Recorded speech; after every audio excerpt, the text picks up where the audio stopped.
Hey guys, it's Monika from hopkiwi.com, and in today's video I'm gonna tell you about studying in Australia. So as some of you probably know, I'm here on the student visa and I'm studying my master degree here. So in this video you're gonna find out what kind of courses are available for you here in Australia, what you need to do to apply, so what are basically like a very general requirements, how to choose a course. I'm gonna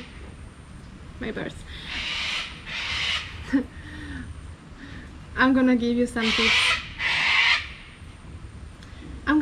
tips. How to choose the course. I'm gonna tell you a little bit about the process and about prices, of course. So yeah, let's get started.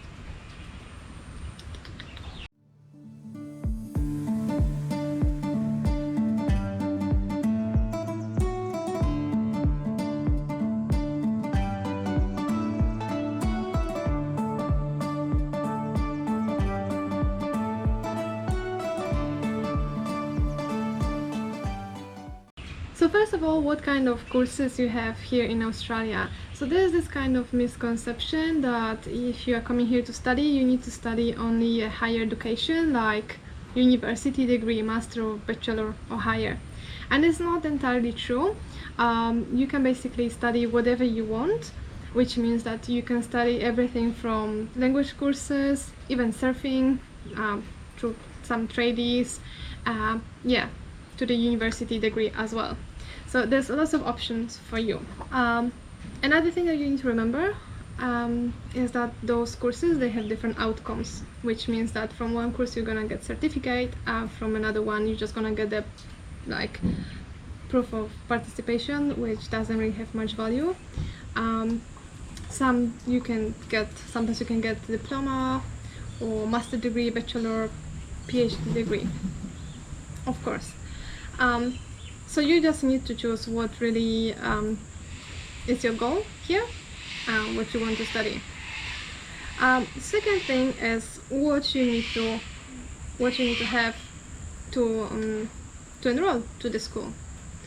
So first of all, most of the schools, basically all of them, they're gonna ask you for an English level, and that really depend on what you want to study. If you're coming here, for example, for the English course, obviously the requirements are not gonna be that high. But if you're coming here to study the university degree,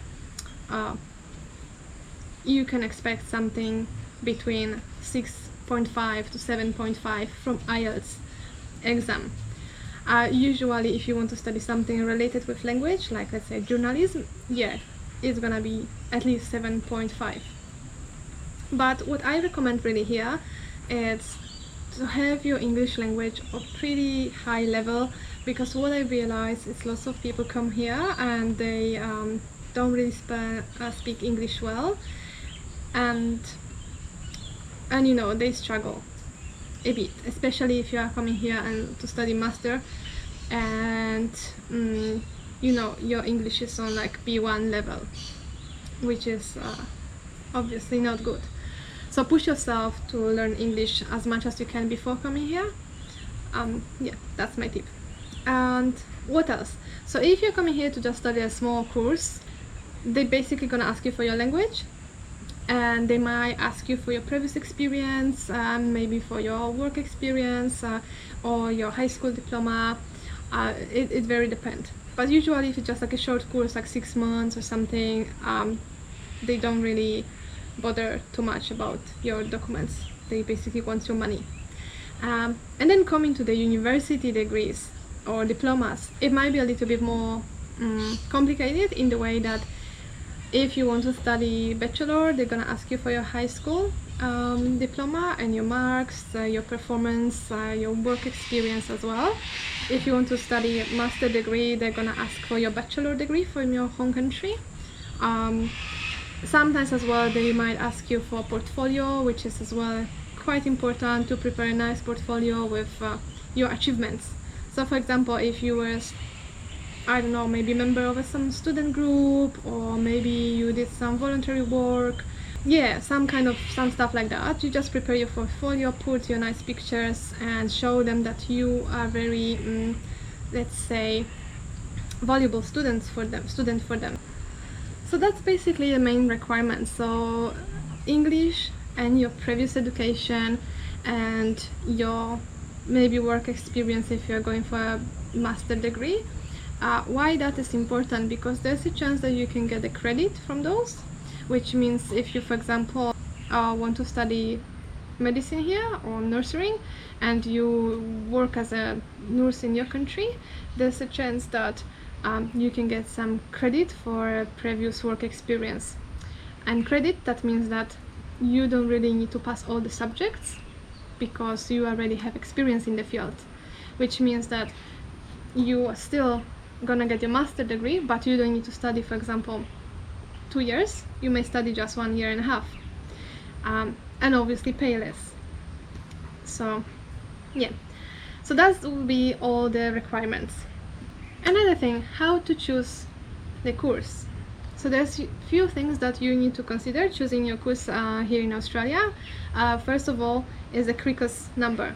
So CRICOS number is basically a number which verifies that your provider is registered. So it's not any dodgy university or whatever other school. So to check that, you need to enter to the website and either find your school with the name of the school and check if they are registered in CRICOS. So that's very, very important, because if your school is not registered in CRICOS, you will not gonna be able to apply for a postgraduate visa. And as well, your diploma, certificate, whatever you're gonna get, it doesn't really have that much value because it's from unregistered institution. So yeah. Another thing is, when you are choosing your school, you need to think why you're coming here to Australia. If you're coming here for education purposes or migration. If you're coming here for the education purposes, the main thing that you need to check is basically, if your school is registered and the price. I would not recommend going for a really expensive providers, because they are usually ripping people off. They just charge a lot of money and the education level is not great. So you're coming here, you are going for RMIT University like I did, because it's well known, and I thought that, oh my god, having diploma or degree from that university is gonna be so great. But then, you know, you pay a lot of money and you end up with a really low quality education. So just be careful, check some reviews, because to be honest, there's like lots of university, especially the big one like Monash University, Melbourne Uni, RMIT, Sydney University, that they're super expensive and it's only a money-making machine from international students, and the quality is very, very low. So don't go for those ones. So that would be if you want to apply for education purposes. Just go for birds.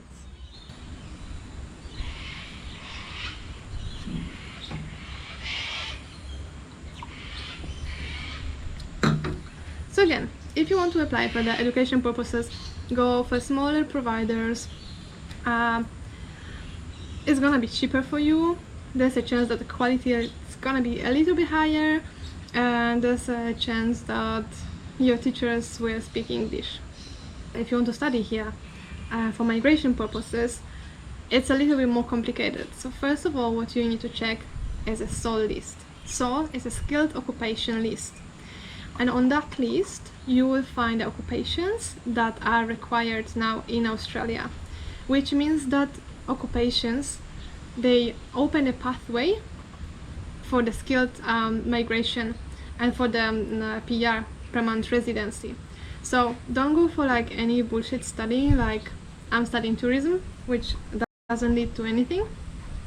Choose something that is on the list, because with that you will have a chance to later on get the postgraduate visa, get experience in that occupation, and that's gonna give you as well points to your skilled visa later on.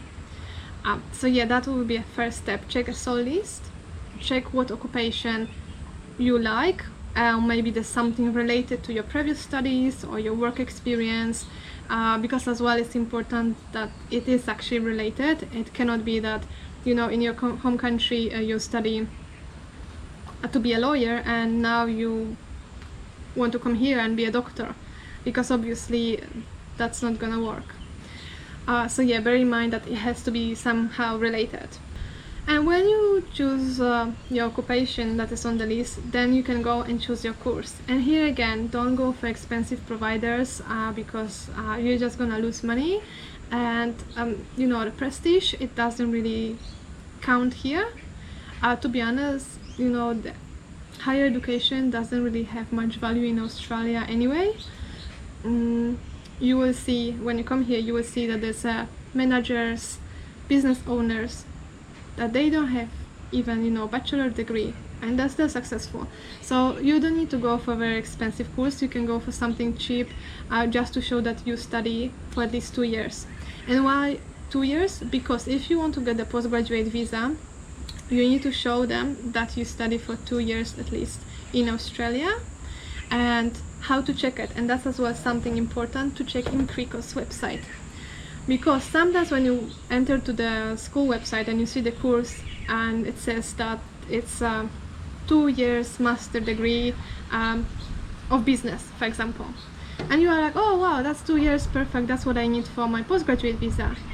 But then you go to the Crico's website and then you check that actually that course is registered only for 1.5 years. So it mean that it doesn't really meet the requirements. So that's something that some dodgy universities might do to basically keep you longer and study something else additional to have this 2 years. So that's important. Go to Crico's when you choose your course.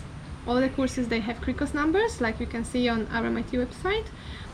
Copy that number, go to Crico's website, search the course, check the length, how that course is registered, for how long, and if it's registered for at least 2 years, that's perfect.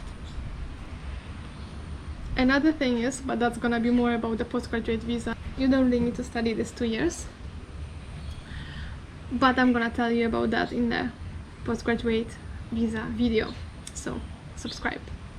Another thing what you need to consider when you're gonna be choosing your course in Australia is where to study.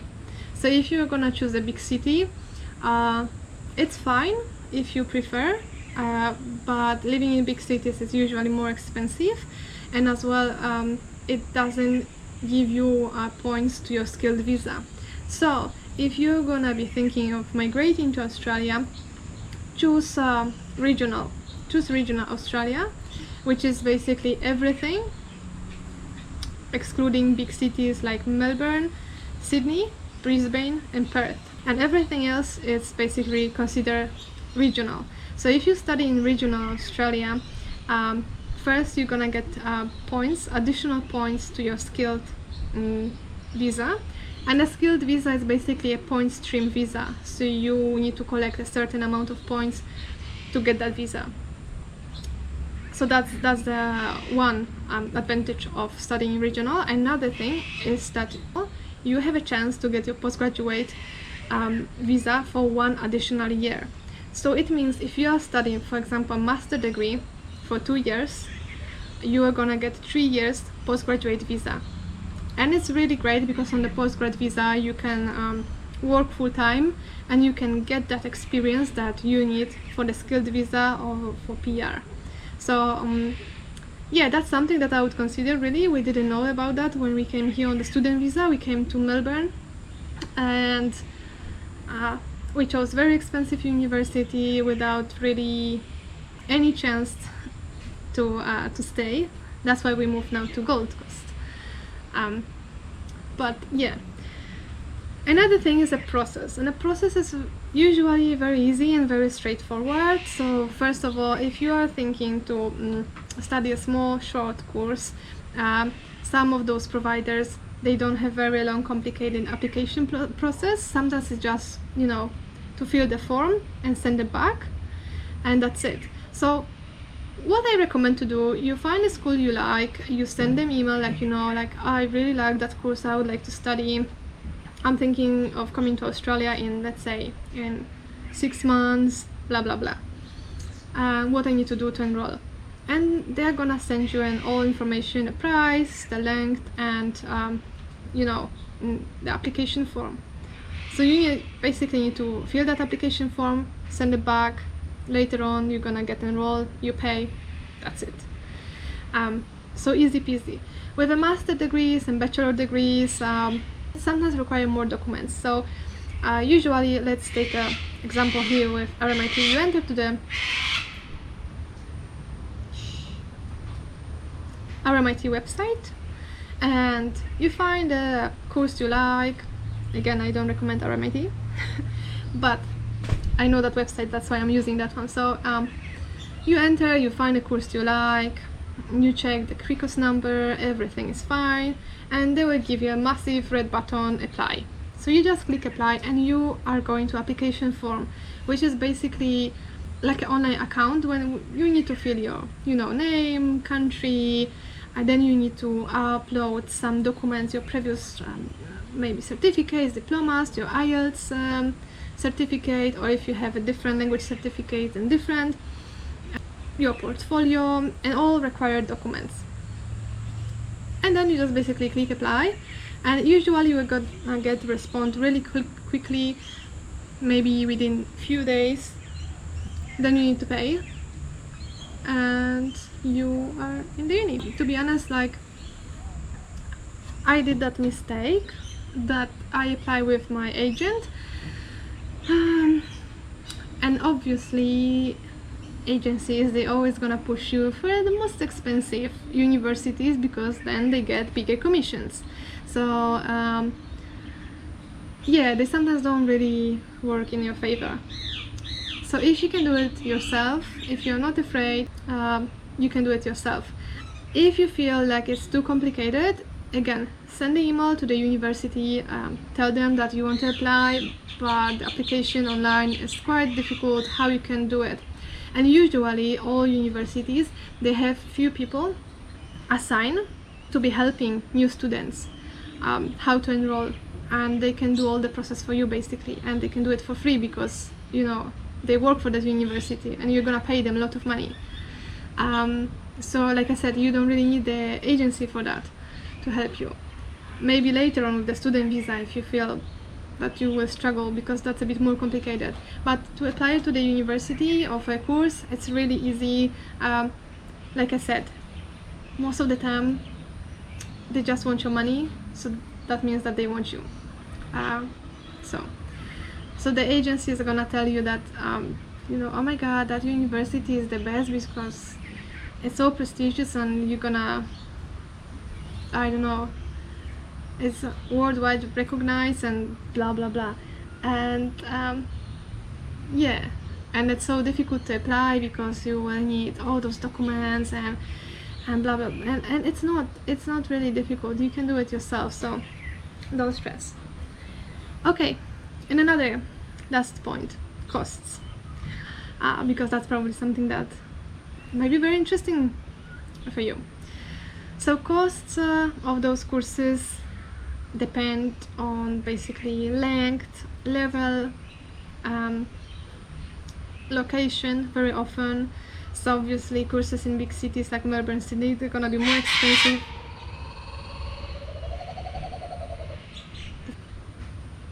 Okay, thank you. Yeah, so in big cities obviously it's gonna be more expensive. And again, the prices for like a small courses, let's say you're coming here for an English course, it might be something around 5,000 to 10,000 for 6 months education. So it's not that extreme. Later on, if you want to study, I don't know, certificate or diploma, obviously the prices are going up and up. So it can be something like 20,000, 40,000, depends what you want to study and for how long, because some certificates, they might last for 2 years, the same like master degree. So yeah, it can be quite expensive. Master degrees and bachelor degrees, they are usually the most expensive because they can cost something around 50,000 to 150,000 even. So my friends studying on Monash University are paying 120,000 Australian dollar for a master degree, which is, like I said before, not great because they are studying with people who barely speak English. Some of the teachers barely speak English, so you're paying that amount of money for a very low quality education. So if you don't need to go for an expensive one, don't go for an expensive one, because expensive doesn't really goes with quality very often here. So what you need to consider as well about the prices and about paying for your university, that some universities they'll ask you to pay upfront, and that can be very painful. Like, I was coming here to Australia and my first semester on RMIT cost 20,000 Australian dollars, and you need to pay that upfront. It's a lot of money. And then later next semester again 20 and 20. Some universities, they allow you to pay in installments, which is great. I'm now studying on Southern Cross University and I don't need to pay everything up front. I can pay in the small installments. Just bear in mind that some universities are going to ask you for all the money basically straight away. And yeah, that's not great, especially if you're choosing expensive one. Well, I think that would be everything about studying in Australia. In the next videos, I'm gonna tell you how to apply for a student visa, because getting into university or school is just a first step. Then you need to get the student visa, and just being enrolled to the school doesn't necessarily mean that you're gonna get the student visa easily. So in next video, I'm gonna be about student visa, and if you are as well interested in the next videos upcoming about the postgraduate visa and basically living in Australia, subscribe, give a like, and comment if you think that maybe I forgot about something, or you have your experience about applying to the school. Maybe you are studying something great and you want to share with everyone else what you're studying, and yep, hope you like it, and see you next time.